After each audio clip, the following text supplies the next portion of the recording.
Good day to everyone. What I would like to present is my study on Parang Sabil and Juramentado, the context of Islam, Catholicism, and suicide terrorism in the Philippines during the Spanish colonial period. I decided to conduct the study because since the liberation of Marawi in October 2017, the Philippines has experienced five major terrorist attacks involving foreign and Filipino nationals. We have the Lamitan suicide bombing involving a German national with a Moroccan descent in July 2018.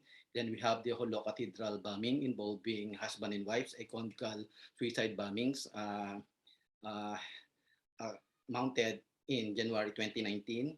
Then we have the Indanan twin suicide bombings involving a Filipino, the first recorded Filipino suicide bombing in recent years, and a foreign national with a Moroccan descent. Okay, that was done in June 2019. Then we have the Indanan female suicide bombing involving an Egyptian national in September 2019. And the last one was the Hulot twin female suicide bombings involving Filipino nationals in August 2020. So, in my study, I would like to examine the historical origin of contemporary suicide terrorism in the Philippines by analyzing the Tagsug Muslim practice of Parang Sabil, which was regarded by the Spanish colonial authorities as Juramentado, suicide attack against Spanish Catholicism and colonialism.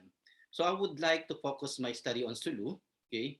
And in my study, I would like to argue that the rise of suicide terrorism in the Philippines has historical origin from the Tausug Muslim practice of Parang Sabil, which became the major expression of religious and political resistance by the Muslim people of Sulu against Spanish and even American colonial forces. So in my presentation, I will discuss Parang Sabil and the rise of Islam in the Philippines, or the rise of Islam in the Philippines and Parang Sabil. Then Jurumentado as Spanish Catholic response against this kind of ritual suicide in the Philippines, and I will examine also the rise of suicide terrorism in contemporary Philippines and examining whether suicide terrorism in contemporary period would can be described as parang sabil or ornamentado. So before the coming of Spanish Catholicism in the 16th century in the archipelago we now call the Philippines, inhabitants of Sulu, Basilan, Tawi-Tawi, and in the mainland of Zamboanga Peninsula, Maguindanao, Lanao, and others, okay, and some communities in the islands of Visayas and Luzon, okay, already practice Islam. And that has been documented by Cesar Mahul in his book Muslims in the Philippines. Spanish colonizers used the term Moro to describe Muslims in the Philippines. Okay? So when Spanish colonial authorities attempted to spread Catholicism in Sulu after establishing a foothold in Zamboanga City in 1569 and eventually a military headquarters in 1635, the Tausugs violently resisted the Spanish colonial forces and even activities of missionaries. Though Spain successfully propagated Catholicism in the nearby island of Basilan in 1654, the Tausugs of Sulu persisted in their resistance. And one dramatic expression of Tausug resistance against foreign incursions was the Parang Sabil, a religiously inspired ritual suicide attack.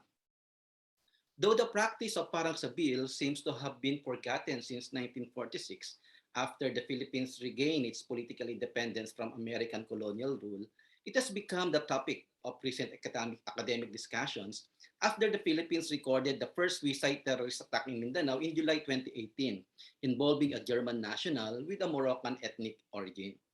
Scholarly interest in Parang Sabil became more prominent in June 2019 when the Philippines recorded the first suicide terrorist attack by a Filipino of Tausug origin.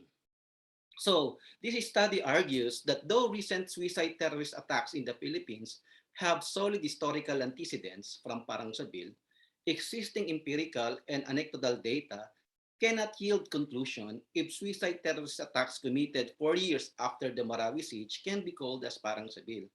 As practiced during the Spanish colonial times, Parang Sabil follows some detailed religious rituals not yet found in suicide attacks in the aftermath of the Marawi siege.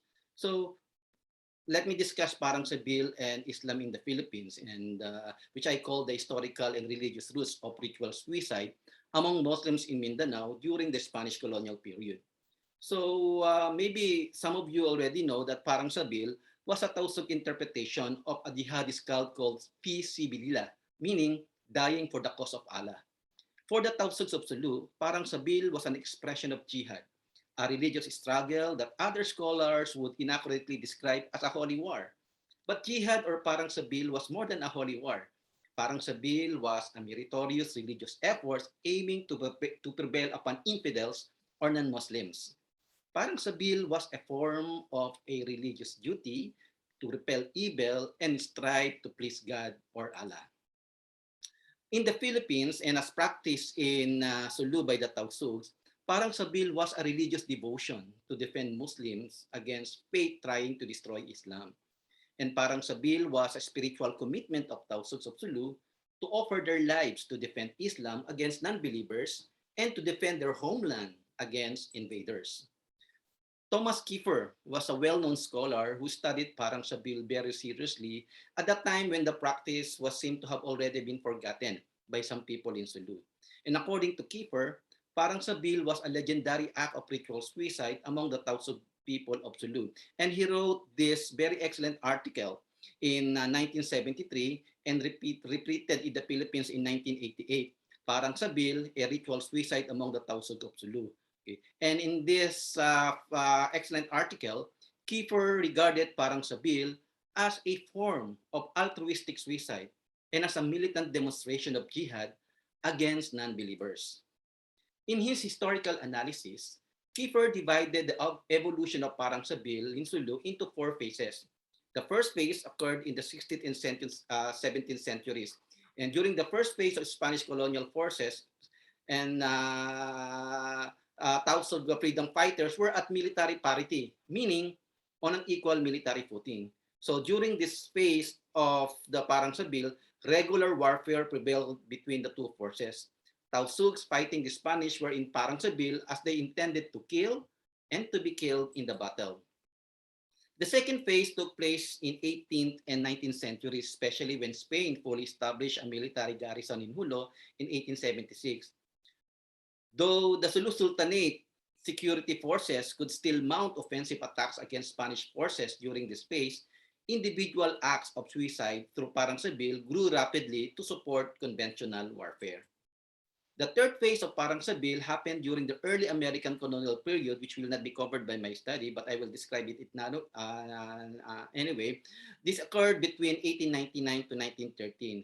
And this phase saw the rise of mass suicide or community Parang Sabil in the form of defensive quota warfare.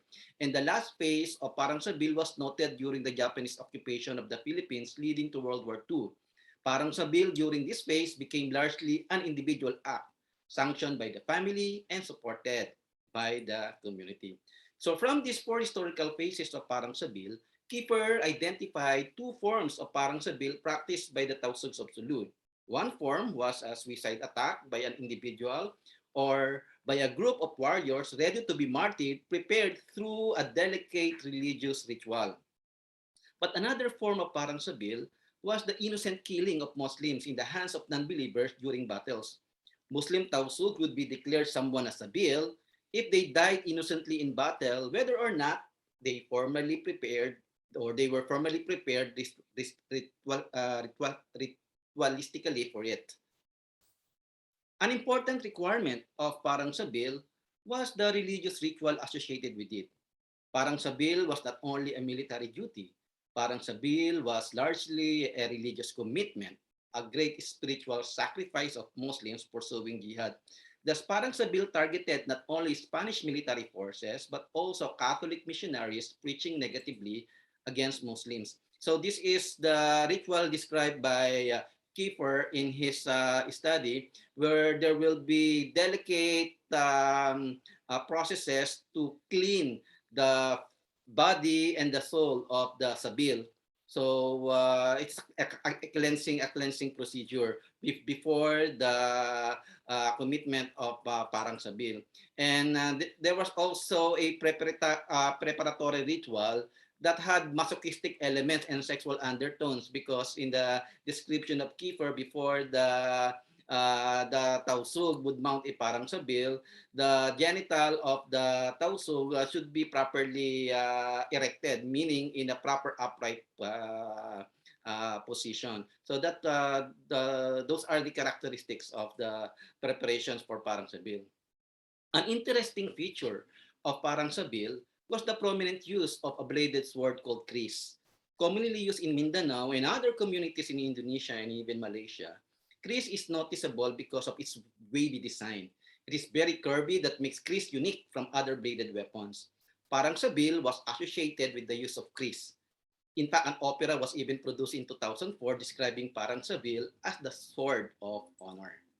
So, if we have Parang Sabil on the part of Tausug, on the part of the Spanish colonial forces, they describe this practice as juramentado, a form of terror during the Spanish period. You know, Spanish colonial government in the Philippines during the 16th to 19th centuries used the term juramentado to refer to militant Muslims mounting suicide attacks against Spanish forces and Catholic missionaries. In fact, the term was first used by Spanish Admiral Jose Malcampo, who led the military offensive against the Tausugs of Sulu in 1876.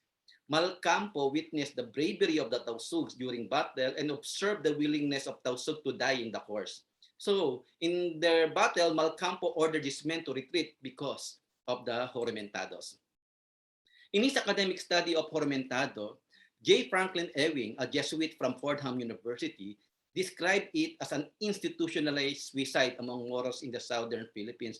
Institutionalized because it is sanctioned by religion, embraced by the community, and permitted by the family. In 1955, Ewing published an excellent article examining the phenomenon of Jormentado that became the normal practice of Moros, particularly the Tausugs, pursuing jihad against infidels and colonial forces. And according to Mary A. McCurry, Jormentado was a word that brings terror to the heart of everyone who understands its meaning. She said that Jormentados were out to kill Christians and were willing to die in the course as Muslims. During the Spanish colonial period, Jorimentado was associated with terrorism. So this is the study published by McMurray, and this was written during the American period already, but published in 1942. So this is just an example of the picture of Juramentado, and a comics and even a movie were even produced describing Juramentado, not only describing Juramentado, but even demonizing Juramentado. So that's why when we talk about Tausug fighting non-believers, they call them Juramentado in a negative way. And this is in fact reproduced in a movie. It's very interesting that Ramon Revilla starred in this movie Parang Sabil Juramentado. So this was released in the 1980s. So now let me discuss the rise of suicide terrorism in contemporary Philippines and examine whether this suicide terrorism can be described as parang sabil or juramentado.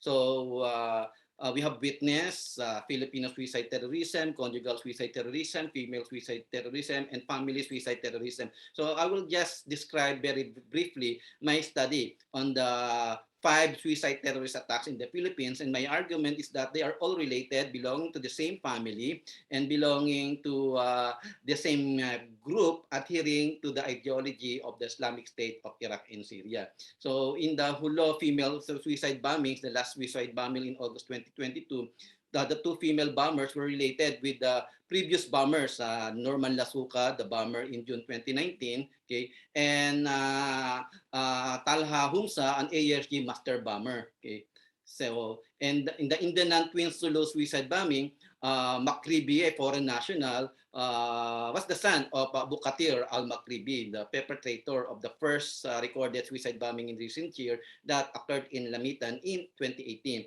Then, as I said earlier, Norman Lasuka was the husband of Nana, the female suicide bomber in August 2020. Then the Hulo Cathedral bombing perpetrated by a couple, Indonesian couple, Ruli Ziki and Ulfa Saleh. Okay, they were Indonesians related to other suspected suicide bombers. Okay, that is shown in the slide. And then the Reda Muhammad Mahmoud, the wife, a suicide bomber, a female suicide bomber in September 2019, was the wife of Abdurramil Muhammad, suspected suicide bomber, and the mother of Abdurrahman Muhammad, the son, both killed in November 2019 in a firefight in Sulu. So, suicide terrorism has become the most prevalent means of violent attacks by pro-ISIS elements in the Philippines 4 years after the Marawi liberation. Suicide terrorism was initially perpetrated by foreign nationals in Lamitan, Hulo, Cathedral, and Indanan bombings, then followed eventually by Filipino suicide bombers in the case of Indanan and Hulo twin bombings. So far, all suicide terrorist attacks in the Philippines have become family affairs, thus the advent of family suicide terrorism, which inevitably involve female and their children, which I call juvenile suicide terrorism. And this year, during the celebration of Ramadan, ISIS followers in the Philippines released this video, okay, encouraging their followers to mount suicide terrorism as a form of jihad and as a form of sacrifice to please Allah, okay, and doing this for the greater glory of God. And they even admired the Shahid or the martyrs who fought during the Marawi siege. So these are they show several photos of martyrs that they said they should emulate. So now, what is my conclusion after discussing these things? We can conclude that recent suicide terrorist attacks in the Philippines has a strong historical antecedents. The Parang Sabil and the Juramentado provide the historical roots of suicide terrorism in the Philippines. But to call recent suicide terrorist attacks in the Philippines as Parang Sabil is premature because of the lack of empirical data and informed scholarly examinations of the processes leading to recent suicide attacks. As practiced during the Spanish colonial period, Parang Sabil followed delicate religious rituals not yet investigated in recent suicide terrorist attacks in the Philippines.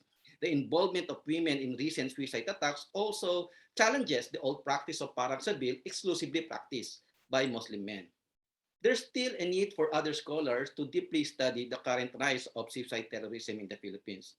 While Parang Sabil can provide the historical background of suicide terrorism in the Philippines, understanding the recent rise of suicide terrorism in the Philippines needs further research and study for purposes of prevention and appropriate countermeasures. That ends my presentation. Thank you very much.